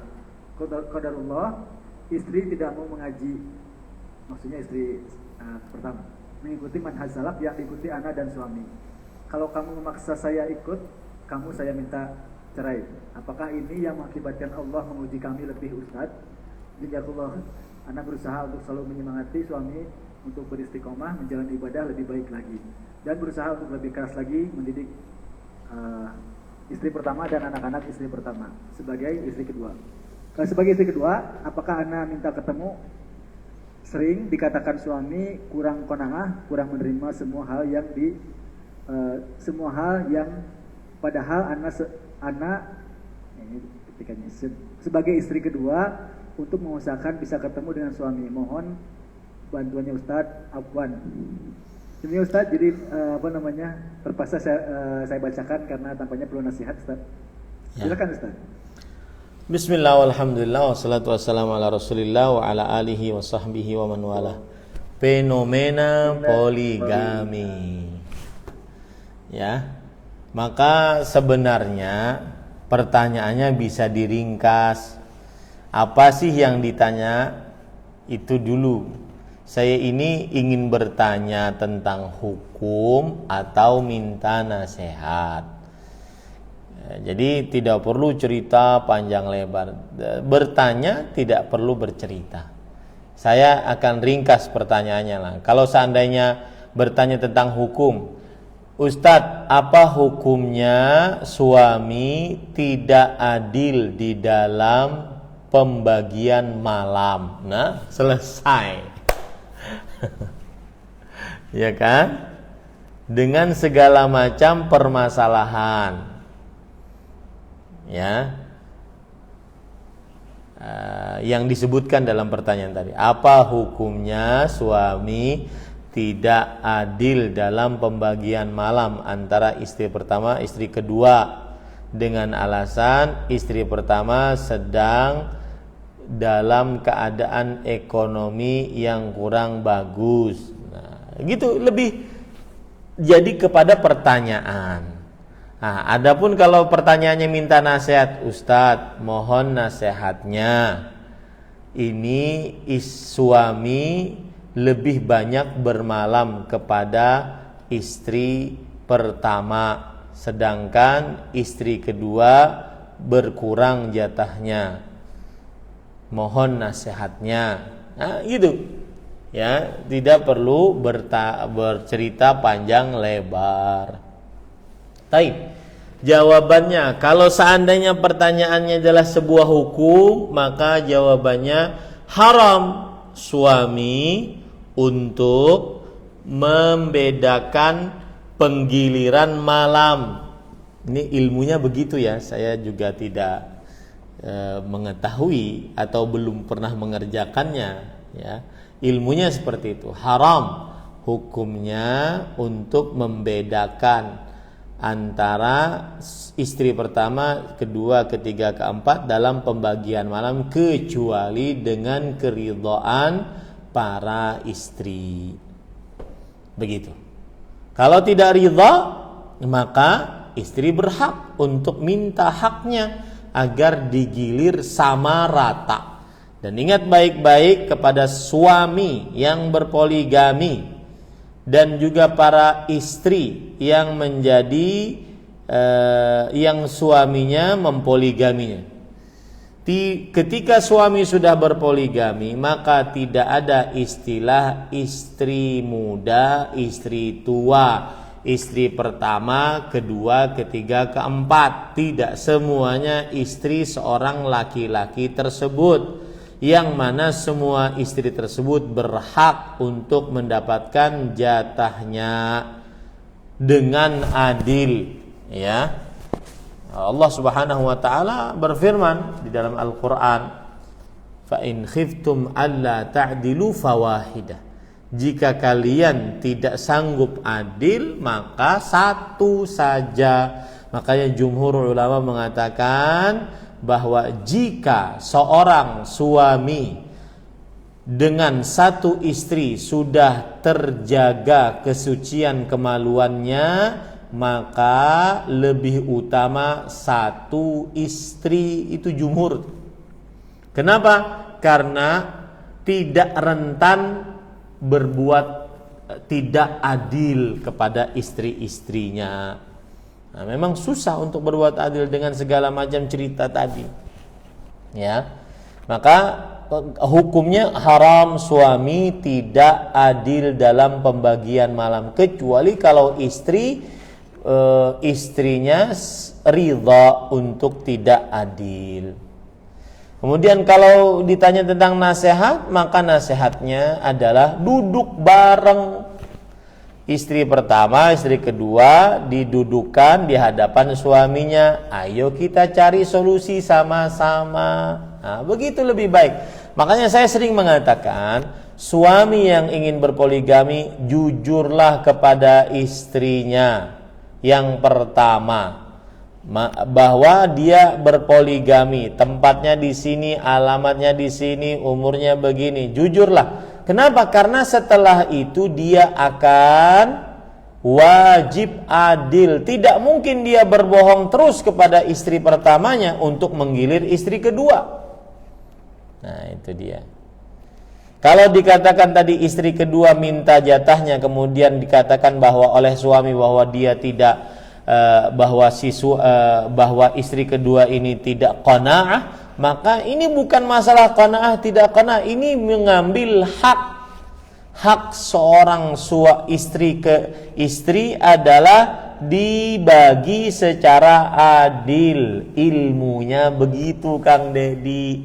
Saya juga kurang pengalaman, bukan praktisi masalahnya. Baik. Nah, syukran Ustaz. Kita lanjutkan dengan pertanyaan yang berikutnya Ustaz ya. Saya bacakan dari chatroom. Assalamualaikum Ustaz. Assalamualaikum. Syukron atas ilmunya. Jazakallahu khair. Ustaz, afwan di luar tema. Saya masih belum yakin bagaimana cara mengamalkan tawakal kepada Allah dengan benar dalam kehidupan sehari-hari.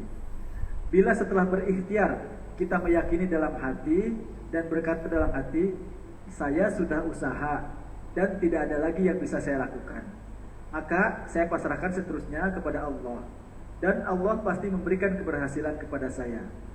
Akan tetapi kita tidak berdoa agar Allah memberikan keberhasilan kepada kita. Apakah ini sudah termasuk tawakal yang benar? Atau yang dimaksud bertawakal itu sesederhana kita berusaha ikhtiar maksimal sambil terus berdoa meminta pertolongan kepada Allah. Atau bagaimana pengamalan tawakal berserah diri kepada Allah dalam kehidupan sehari-hari yang benar? Itu pertanyaan Ustaz. Silakan. Sama, ini juga bertanya sambil bercerita. Tanya saja apa atau bagaimana penerapan tawakal dengan benar. Selesai itu tuh. Ya. Apakah bertawakal, berikhtiar, kemudian sudah serahkan hasilnya kepada Allah tanpa berdoa, ataukah yang namanya bertawakal, dia berusaha lalu dia berdoa dan menyerahkan hasilnya kepada Allah? Maka jawabannya gini. Pengertian atau hakikat tawakal adalah hati. Jadi tawakal itu pekerjaan apa? Pekerjaan hati. Hati benar-benar bersandar kepada Allah untuk mendapatkan kebaikan atau menolak kemudaratan dari perkara duniawi atau ukhrawi. Itu namanya hakikat tawakal. Hati benar-benar bersandar kepada Allah untuk mendapatkan kebaikan ataupun menolak kemudaratan di dunia ataupun di akhirat, dengan mengerjakan sebab-sebab yang disyariatkan. Di antara sebab adalah keluar rumah, bekerja, berdoa, itu semuanya sebab. Tetapi yang menentukan sebab itu manjur atau tidak adalah Allah. Begitulah proses bertawakal dengan benar, yaitu hati bersandar kepada Allah. Hati bersandar. Ini seperti misalkan ada kawan, panitia kita, istrinya sakit, ya toh? Maka cara bertawakal kepada Allah bagaimana? Dia bersandar hati kepada Allah untuk kesembuhan istrinya dan menolak penyakit, mengangkat penyakit istrinya di dunia dan diberikan keselamatan di akhirat dengan mengerjakan sebab yang sesuai dengan syariat. Sebab tersebut contohnya operasi, contohnya meminum obat, contohnya berdoa. Ini semuanya sebab. Tetapi yang namanya tawakal itu adalah bersandarnya hati dengan sebenar-benarnya untuk mendapatkan kebaikan atau menolak keburukan dalam dunia ataupun akhirat. Wallahu a'lam. Naam.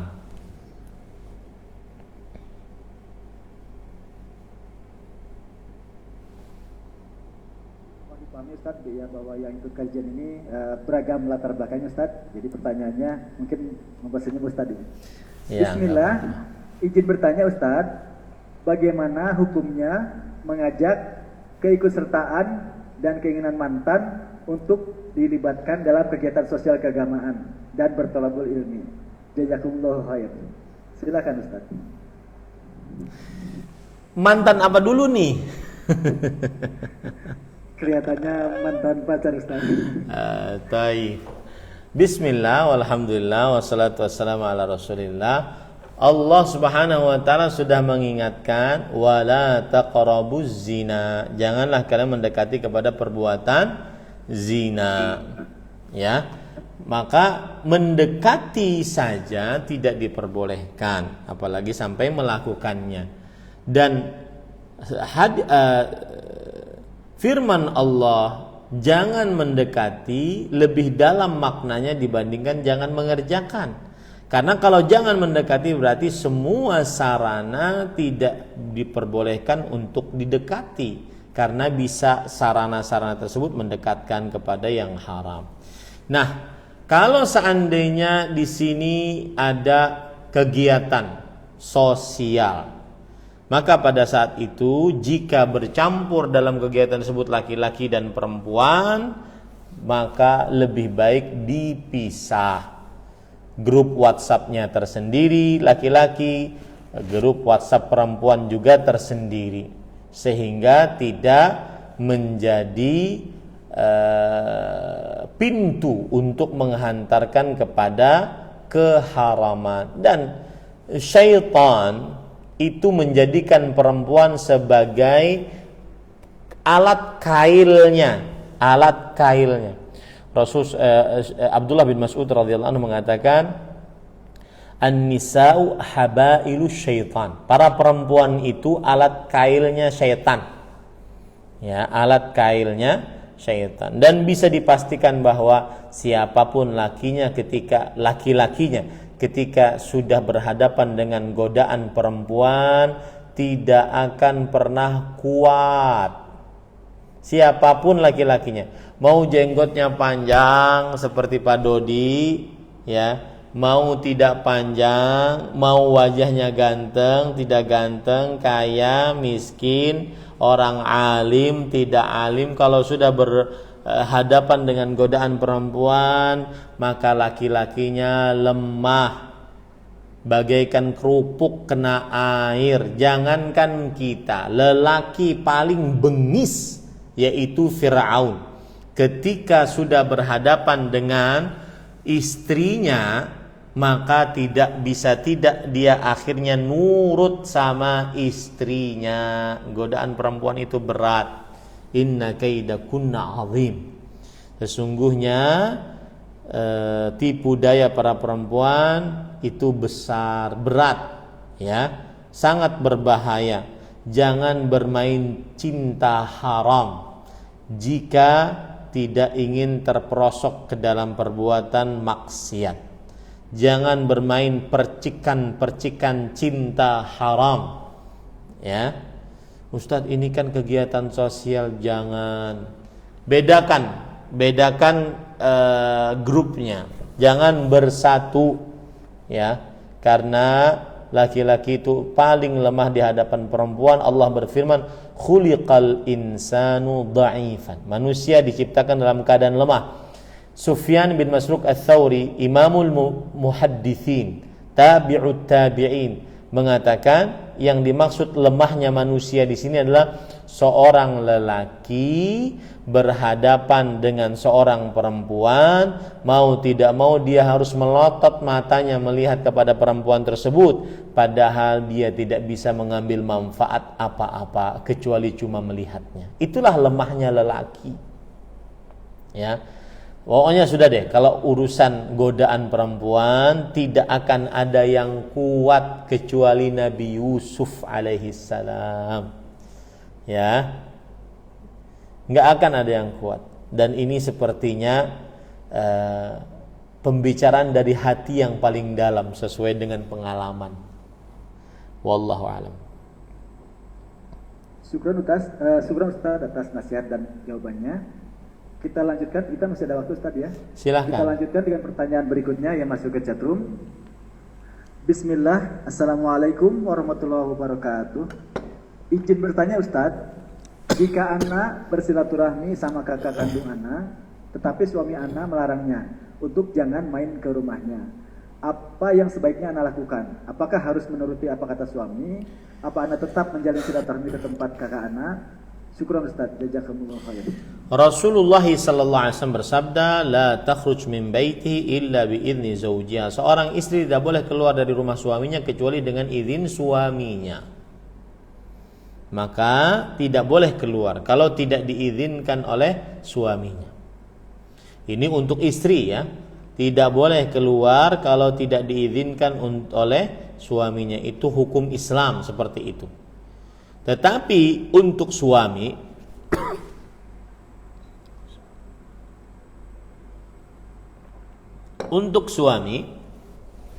maka diharamkan bagi suami untuk memutuskan hubungan rahim antara istri dengan rahim-rahimnya, kecuali sang suami melihat maslahat. Kalau seandainya sang istri ke rumah kakaknya, maka akan menggibah, akan bermain kesyirikan, perbuatan bid'ah atau maksiat atau yang selainnya, maka pada saat itu boleh dia melarang istrinya untuk pergi ke sana. Tetapi asal hukumnya dia diharamkan, suami diharamkan untuk memutuskan hubungan rahim antara istrinya dengan rahim-rahimnya. Wallahu a'lam. Naam. Syukron Ustaz atas jawabannya. Pertanyaan dari chatroom sudah habis. Barangkali rekan-rekan para mustami jamaah ada yang ingin bertanya langsung melalui raise hand, dipersilakan. Sambil menunggu pertanyaan dari raise hand, Ustaz, ini moderator sendiri ada pertanyaan Ustaz ya? Boleh Siap. Ya. Siap, Kang. Pertanyaannya ini Ustaz, kalau kami kan terbiasa mengukur sesuatu itu ada indikator-indikator Ustaz ya, yang terukur atau yang ada angkanya. Ini tema kita kali ini mencintai untuk saudaranya seperti mencintai untuk diri sendiri. Ini kan bagi kami yang terbiasa mengukur secara eksak, itu agak abstrak Ustaz. Jadi pengertian sama itu apa indikasinya gitu? Apakah kalau misalnya ngebagi sedekah sama atau ada indikasi yang bisa kami pegang gitu Ustaz? Itu aja Ustaz. Bagus pertanyaannya. Maka jawabannya adalah yang sudah saya jelaskan tadi. Tidak beriman salah seorang dari kalian sampai ia mencintai untuk saudara muslimnya sebagaimana ia mencintai untuk dirinya sendiri. Eksaknya adalah sebagaimana kita mencintai kebaikan untuk diri kita, maka cintakanlah itu untuk saudara muslim kita. Kita ingin agar dia mendapatkan makan, minum, berpakaian, beribadah yang baik, maka kita juga menginginkan kepada saudara muslim kita seperti itu, agar dia bisa makan, berpakaian, kemudian beribadah yang baik. Maka seperti itu yang dimaksud sebagaimana kamu mencintai dirimu sendiri. Kamu mencintai dirimu sendiri dari kebaikan. Kebaikan apa? Apapun, entah ketaatan, kebaikan-kebaikan yang berupa ukhrawi, ataupun kebaikan-kebaikan yang berupa duniawi tetapi tidak melanggar syariat. Kan sudah saya singgung tadi.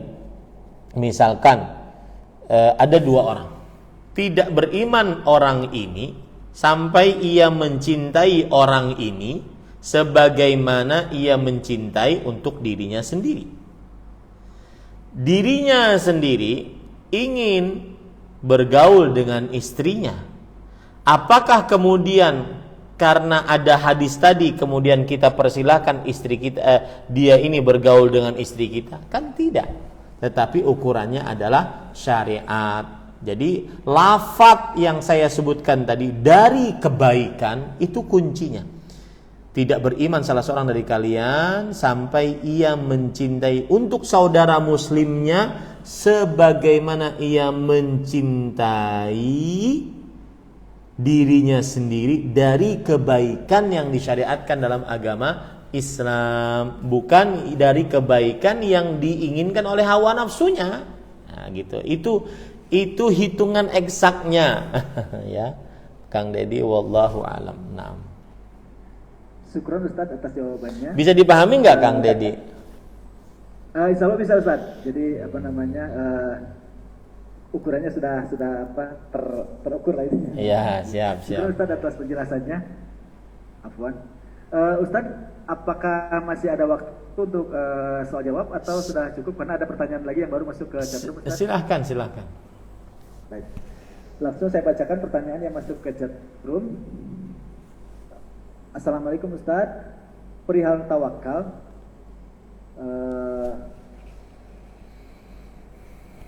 Saya masih belum mengerti, ini saya menyingkat pertanyaan Ustaz. Saya masih belum mengerti betul mengenai hati bersandar kepada Allah. Boleh minta tolong lagi Ustaz, mohon dijelaskan dengan kata-kata sederhana bagaimana cara mengamalkan hati bersandar kepada Allah, dan minta tolong juga untuk diberikan contohnya.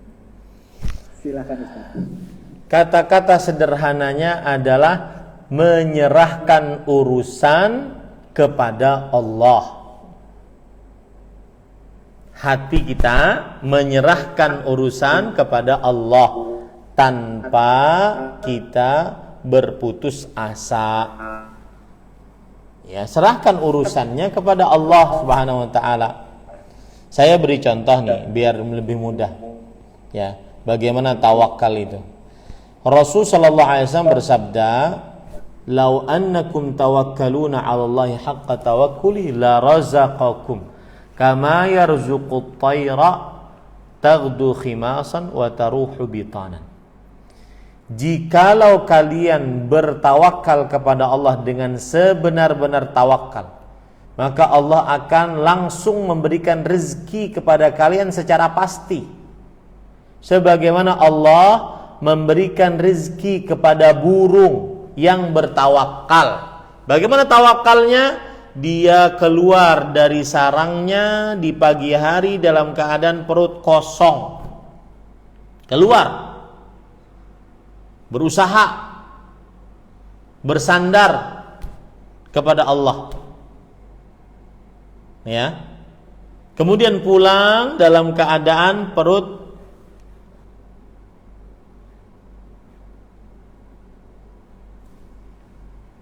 videonya sempat berhenti Ustaz. Ya, saya ulangi ya. Saya akan menyebutkan tentang bagaimana tawakal kepada Allah Subhanahu wa taala.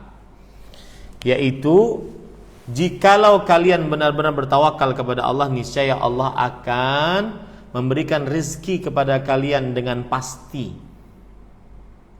Sebagaimana Allah memberikan rezeki kepada burung Lihat di sini sekarang Rasul SAW menggambarkan tawakal yang sebenar-benarnya. Burung keluar di pagi hari dalam keadaan perut kosong dan pulang di sore hari dalam keadaan perut kenyang.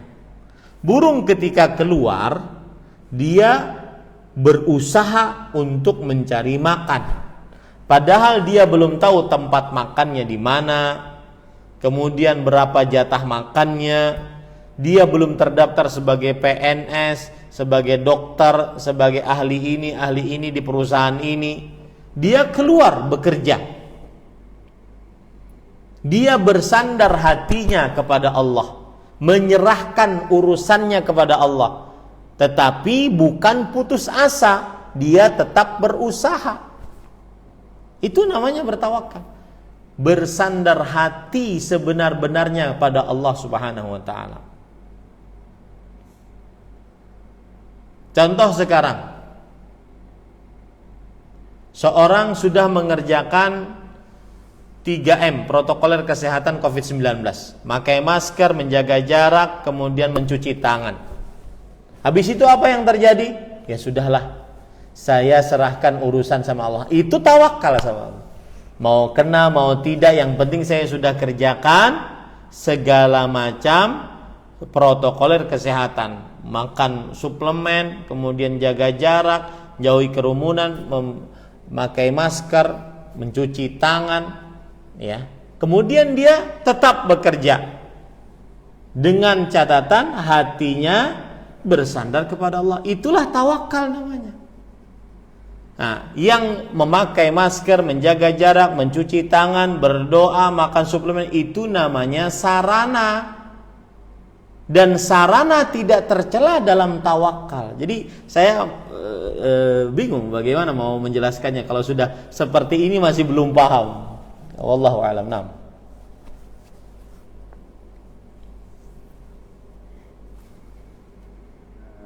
Penyampaian Ustadz, kita sudah di Indonesia Barat 21:37 Ustadz.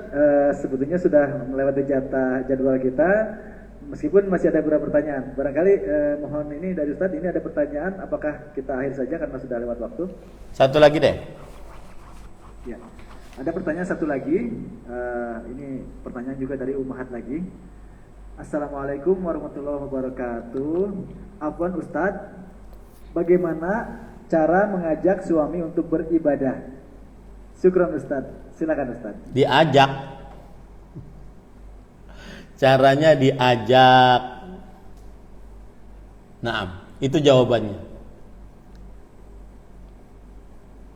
Barangkali mungkin cara mengajaknya Ustaz ya, yang ditanyakan beliau ya. Iya, diajak.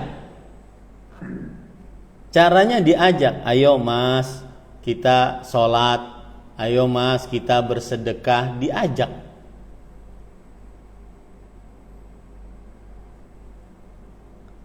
Karena, kenapa saya katakan seperti itu? Karena di dalam sebuah rumah tangga diperlukan teamwork.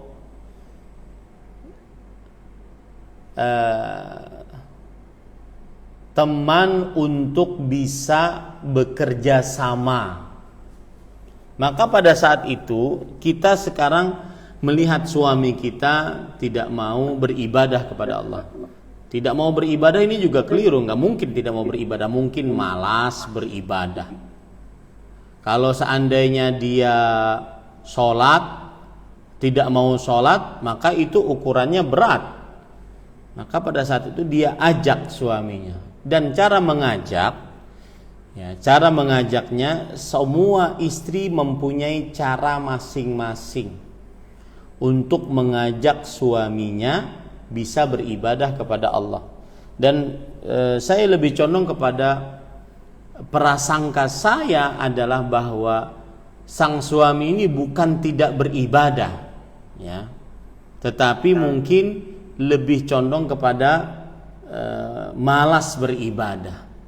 Kalau tidak beribadah kepada Allah, maka ini sang istri berhak untuk memberitahukan dengan keras agar beribadah. Kalau tidak, dia berhak untuk berpisah. Karena tidak boleh seorang muslim tidak beribadah kepada Allah. Seorang muslimah tidak diperbolehkan untuk di bawah laki-laki yang tidak beribadah kepada Allah. Jadi apa yang dimaksud dulu? Bahwa bagaimana cara mengajak suami yang tidak mau beribadah? Apakah tidak mau beribadah suaminya? Ataukah malas beribadah? Kalau tidak mau beribadah, maka sang istri memerintahkan dengan keras agar suaminya beribadah. Kalau tidak, dia tidak boleh di bawah kekuasaan suami yang tidak beribadah. Karena suami yang tidak beribadah, terutama sholat 5 waktu, maka dia kafir, keluar dari agama Islam. Berdasarkan hadis Rasul Shallallahu Alaihi Wasallam. Rasul SAW bersabda, "Bainar rajuli wasyirki wal kufri tarkus sholat." Jarak antara seseorang dengan kesyirikan dan kekufuran adalah meninggalkan sholat. Jika dia meninggalkan sholat, maka tidak ada jarak lagi antara seseorang dengan kesyirikan dan kekufuran. Maka hati-hati, ya. Jadi cara mengajaknya, setiap istri mempunyai cara masing-masing. Karena setiap istri mempunyai mengetahui sifat dan karakter suaminya. Makanya saya katakan tadi, diajak. Caranya dikembalikan kepada saudari-saudari para istri. Cuma di dalam syariat Islam ada beberapa kaidah dalam beramar ma'ruf. Yang pertama, mendoakan orang yang diamar ma'rufi. Karena ini masalahnya kan tidak mau beribadah atau malas beribadah. Berarti kan masalahnya diamar ma'ruf. Maka doakan orang yang diamar ma'rufi. Ya, doakan agar dia diberikan petunjuk oleh Allah untuk beribadah. Yang kedua adalah dijelaskan keutamaan tentang ibadah tersebut sehingga semangat untuk mengerjakan ibadah tersebut. Yang ketiga, dijelaskan tentang hukum beribadah tersebut. Hukum sholat apa, hukum puasa Ramadan apa, hukum baca Quran apa, dijelaskan. Sehingga dia mau mengerjakan ibadah tersebut. Yang selanjutnya, dijelaskan bahaya dan ancaman siksa di dunia ataupun di akhirat bagi yang tidak mau beribadah tersebut.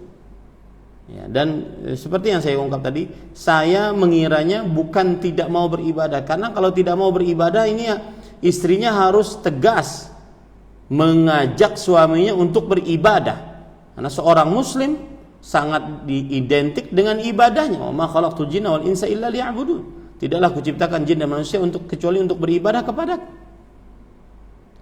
Tetapi mungkin yang dimaksud adalah malas beribadah, malas sholat pada waktunya, malas sholat qobliyah ba'diyah, malas baca Quran. Mungkin itu yang dimaksud. Maka tahapan-tahapannya tadi. Tetapi intinya mengajak agar beribadah. Kalau cuma dimarahin, bertengkar, ini tidak menghasilkan apa-apa. Tetapi jadilah teamwork. Maka di awal sudah saya sebutkan, diajak. Maksudnya adalah jadilah tim kerja sama. Ayo mas, kita sholat yuk, agar kita bisa masuk surga sama-sama. Jadi jangan dimarahin. Jadilah tim kerja sama sehingga bisa beribadah bersama-sama. Allahu a'lam. Syukron Ustadz atas jawaban dan nasihatnya. Mudah-mudahan dipahami oleh yang bertanya. Ustadz, kita sudah jauh melewati batas waktu kita, apalagi di Barita Kuala mungkin lebih malam daripada yang di barat. Ya. Untuk itu silakan Ustadz untuk menyampaikan penutupan. Ya, kita cukupkan kajian kali ini, dan hadis yang barusan kita baca ini berkaitan dengan akhlak seorang muslim, yaitu hubungan sosial dia.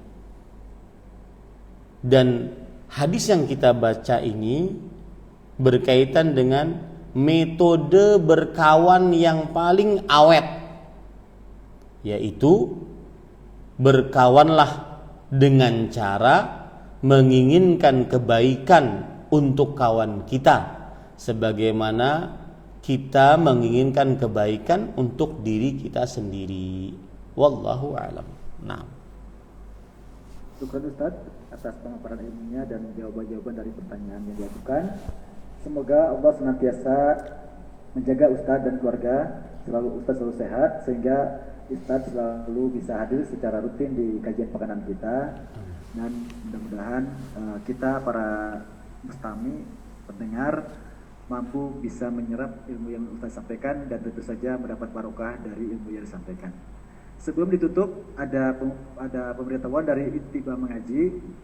Ittiba Mengaji mengundang kembali para jamaah sekalian untuk hadir di pengajian rutin pekanan setiap Sabtu malam Ahad pada waktu yang sama untuk membahas kitab muamalah bersama Ustadz Erwandi Tarmizi, dan kepada jamaah silakan untuk kembali bergabung pada waktu tersebut. Demikian kajian kita kali ini. Mari kita sama-sama akhiri dengan doa kafaratul majlis. Subhanakallahumma wa bihamdika asyhadu an la ilaha illa anta astaghfiruka wa atubu ilaik. Wassalamualaikum warahmatullahi wabarakatuh. Waalaikumsalam warahmatullahi wabarakatuh. Syukran Ustaz atas paparan kali ini.